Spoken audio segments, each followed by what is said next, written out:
téléspectateurs de la chaîne PNTV, bonne année à toutes et tous. C'est la première émission de la nouvelle année 2024.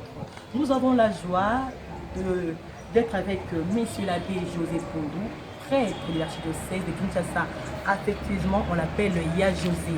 Avec lui, nous allons parler d'une date très capitale où les Congolais commémorent chaque 4 janvier le martyre de l'indépendance.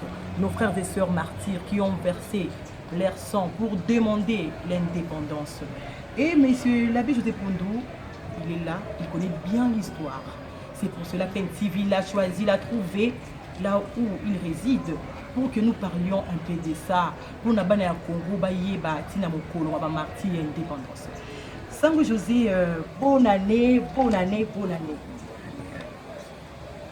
Merci beaucoup, M. l'abbé José Pondou. Comme je l'ai dit tantôt, aujourd'hui, 4 janvier 1959, 4 janvier 2024, 65 ans jour pour jour depuis que nos frères et sœurs congolais martyrs ont versé leur sang pour demander l'indépendance auprès de nos colons belges. Et en ces jours, on va un peu expliquer aux Congolais qui nous regardent à travers cette chaîne PNTV, partout où ils sont, quand vous connaissez bien l'histoire de martyrs de l'indépendance. Ma première question est la suivante. Abbé José Pondou, qu'est-ce qui a occasionné ce martyr? Bon, il faut, pour être vraiment vrai avec l'histoire, il faut reconnaître que ce jour-là, c'était un dimanche, il y avait un match de football et il était prévu un meeting de la BACO, un meeting politique. Alors, le match de football, le meeting a été, quelque peu pas autorisé, en quelque sorte. Donc le meeting n'a pas pu avoir lieu. Et alors, les gens qui venaient du match qui a eu lieu au stade qu'on appelle aujourd'hui Stade Tata Raphaël. Ça devait à l'époque. Non, le Stade Tata Raphaël, le Stade Roi Baudouin, en fait, c'était ça, le Stade Roi Baudouin, qui est devenu après Stade Tata Raphaël, et qui est devenu Stade du 20 mai. Bon, bref, c'est pas ça le problème, c'est que les gens qui sont sortis du stade, eh bien, ont été mêlés à ce trouble qui s'est créé à cause du refus par le pouvoir colonial de la manifestation et du meeting qui devait avoir lieu le 14 janvier. Je crois que c'était par la BACO qui devait faire ce meeting. Et alors, bon, ça a commencé, le désordre a commencé, eh bien, les gens ont commencé à piller, comme on en connaît un peu l'histoire dans notre ville ici.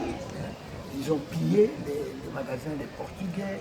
À l'époque, le quartier qu'on appelle le quartier de Kimbangu, Focombel à l'époque. Focombel, eh bien, il y avait des magasins des Portugais. Des magasins des Portugais, on a pillé ces magasins, on a brûlé des choses et on a en fait traqué les Blancs. Et c'est alors qu'on a parlé de l'indépendance. Mais il faut dire, quand on évoque les martyrs de l'indépendance, eh bien, ils n'ont peut-être, la plupart de ceux qui ont fait cette manifestation n'étaient peut-être pas au fait du problème de l'indépendance.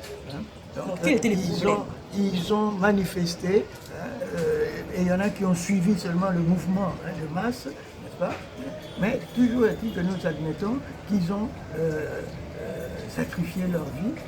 Et c'est à partir de ce moment-là, le 4 janvier, qu'il y a eu tout ce mouvement qui avait commencé un peu avant avec le grand document que beaucoup de Congolais peut-être ignorent, le document qu'on appelle Manifeste de la conscience africaine, qui a été justement élaboré ici, dans cette maison où nous habitons, parce que c'est ici où était Monsieur l'abbé Joseph Albert Manila, qui était curé de Christ-Roi, c'était ici, dans cette maison où nous sommes. Et c'est ici que venaient Monsieur l'abbé José, pour leur situer. Ici, nous sommes l'ancienne paroisse Christ-Roi. Voilà. Et sur Force publique, derrière le lycée Moselle Antigo, c'est là que Christ Roi a commencé. C'est ici que Maloula a été curé, premier curé noir, n'est-ce pas? Après le Ici, oui, la paroisse Christ Roi. Et c'est ici que des intellectuels d'élite de l'époque venaient rencontrer Maloula, se réunissaient ici et ils ont élaboré le manifeste de la conscience africaine. Oui. Et donc, il y a eu déjà cette démarche bien avant, et le 4 janvier a été comme un mouvement déclencheur de la suite de l'histoire pour l'avènement de l'indépendance qui a été octroyée par la Belgique le 30 juin 1960. Donc il faut tout simplement reconnaître que les frères et sœurs qui ont manifesté le 4 janvier, ils ont manifesté pas nécessairement avec la conscience qu'ils luttaient pour l'indépendance, mais il y avait au moins une conscience qu'on ne voulait plus de cette présence coloniale. On ne voulait plus de cette présence coloniale des Blancs, des Belges en particulier, et des Blancs en général. Voilà. Merci beaucoup, Abbé José Koundou. Est-ce que les sons versés de nos frères et sœurs congolais inconnus ont apporté un fruit pour l'émergence de ces pays, même s'ils n'aimaient plus la présence de colons belges ou de blancs dans ces pays? Est-ce que leur sang qui était versé apportait un plus? Il faut reconnaître que l'indépendance qui nous a été soi-disant donnée, c'est une indépendance formelle. Voilà. Ce n'est pas une indépendance réelle. Parce qu'en réalité, nous devons reconnaître que 64 ans après, nous ne sommes toujours pas indépendants. Sur le plan politique, eh bien, les grandes décisions qui concernent notre pays sont prises ailleurs. Sont prises à Bruxelles, à Paris, aux États-Unis, n'est-ce pas? Et pas ici. Pas ici. Et c'est comme ça que nous constatons que sur le plan politique, la plupart de nos dirigeants, eh bien, par exemple, aux environs des élections, lorsque les élections approchent, eh bien, tu les vois où? Ils sont partis aux États-Unis, ils sont partis en France, ils sont partis en Belgique, ils sont partis là où on leur donne le pouvoir, soi-disant. La communauté internationale. Soi-disant, oui, la communauté internationale qui n'est en somme qu'une autre puissance coloniale qui ne dit pas son nom, la division.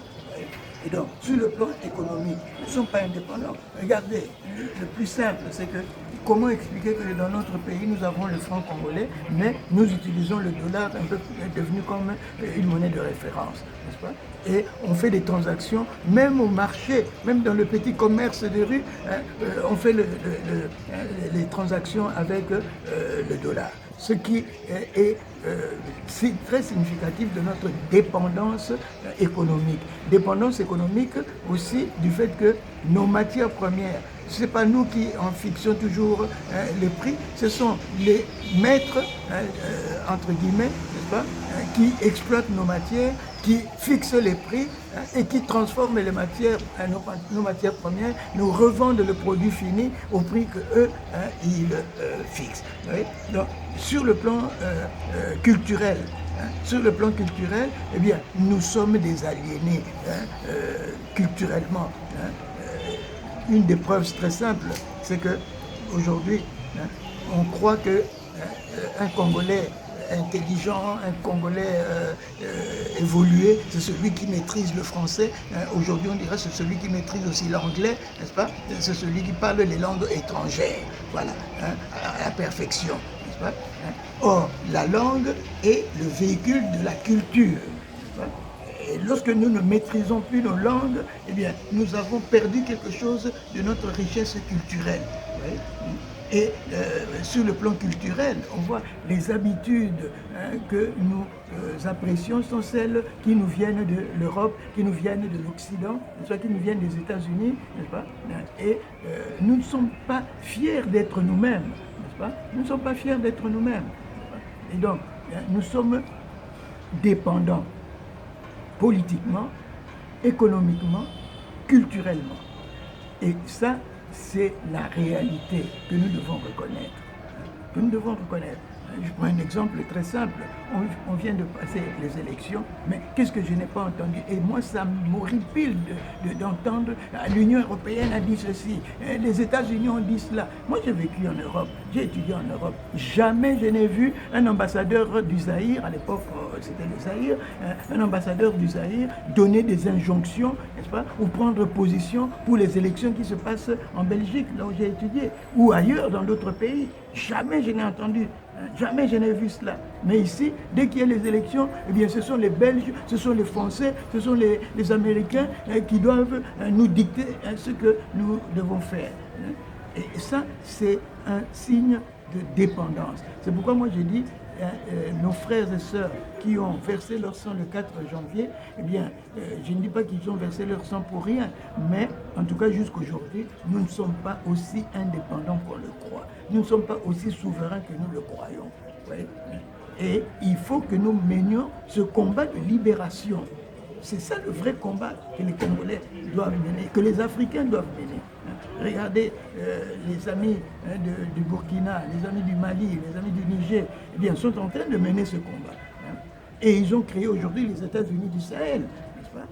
Et ils sont en train de créer leur propre monnaie pour sortir de l'asservissement et de l'esclavage de l'Occident, n'est-ce pas? Chez eux là-bas, de la France en particulier. Nous autres ici, où est-ce que nous en sommes dans ce combat de libération? Où est-ce que nous en sommes dans ce combat pour une indépendance réelle, pour une souveraineté réelle? On n'est pas encore très loin, on n'est pas encore très avancé. Donc on a encore beaucoup de chemin à faire. Il faut qu'on se mobilise tous, qu'on soit unis autour du Congo que nous devons libérer et que nous devons sauver pas, de la tutelle des forces néocoloniales. Merci beaucoup, Petit. On va quitter. Ça, bon, je fais plusieurs choses. Ma Congolais, ils ont beaucoup fait. Basi Bani, pour le 4 janvier. Pour la lelo c'est une pour pesa biso likanisi biloko indépendance bapesaka yango te indépendance babundelaka yango indépendance bazwaka yango na etumba eza te bayeba te fini yango lokola libonza na sani tusa te indépendance il faut bobunda bokata minyololo ya minyololo ya politique minyololo ya économique minyololo ya mentalité ya culture bokata minyololo po te bokoma bana bansomi voilà eloko oyo nakoki koloba mokolo ya le 4 janvier eza mokolo oyo biso banso tozali kokongola etumba oyo baninga babundaki oyo bapesaki bomoi bwa bango basopaki makila na bango ebien biso lelo oyo est ce que tozali prêt mpona kosopa makila na biso mpona ekolo est-ce que tozali prêt mpona kobunda mpona bolamu bwa ekolo nzokande mbala mingi nazomona biso bakongole tozobundela ekolo te mais tozobunda moto na moto mpona profit na ye mpona intérêt na ye intérêt ya ekolo mingi eza kati ya biso te eloko biso bakongole tosimba mpona le 4 janvier ezala mokolo oyo tokoteleme biso banso boke moko kangani lokola vraiment moto moko po te tobunda etumba mpe tolonga etumba wana ya indépendance ya solo. Merci beaucoup à Monsieur l'abbé José Kondo, merci pour sa disponibilité. Merci beaucoup. Un mot de la fin par rapport à l'émission. Le mot de la fin, c'est que tout simplement, nous puissions nous unir, vivre dans la cohésion et pas dans la division. Aujourd'hui, avec les élections qui viennent de se passer, j'estime qu'on n'a aucun intérêt à mettre le pays à feu et à sang. On a plutôt intérêt à s'unir, n'est-ce pas? Et ce que je demanderais à notre chef de l'État, élu, eh bien, nous lui demandons d'être un rassembleur. Voilà, un chef de l'État rassembleur. Qui rassemble les Congolais de tous les horizons, qui soit le chef de l'État de tous les Congolais et pas de quelques-uns. Et le chef d'État de tous les Congolais mettra tous les Congolais ensemble pour unir les énergies, conjuguer nos intelligences pour qu'ensemble nous puissions construire un autre Congo. un nouveau Congo différent du Congo colonial dans lequel nous vivons jusqu'aujourd'hui. Voilà, une fois de plus, merci beaucoup à M. José pour sa disponibilité. Comme nous l'avons intéressé, il n'a pas hésité à nous recevoir ici dans leur communauté, communauté de Christ Roi, là où était la première église de Christ Roi, avant que ça puisse être là-bas sur l'avenue Sport. Merci beaucoup à Sosa. Voilà. Merci beaucoup à M. l'abbé José Pondou, merci beaucoup à votre caméraman et merci beaucoup à notre réalisateur et manager Olivier Gessi. Au revoir, à la prochaine.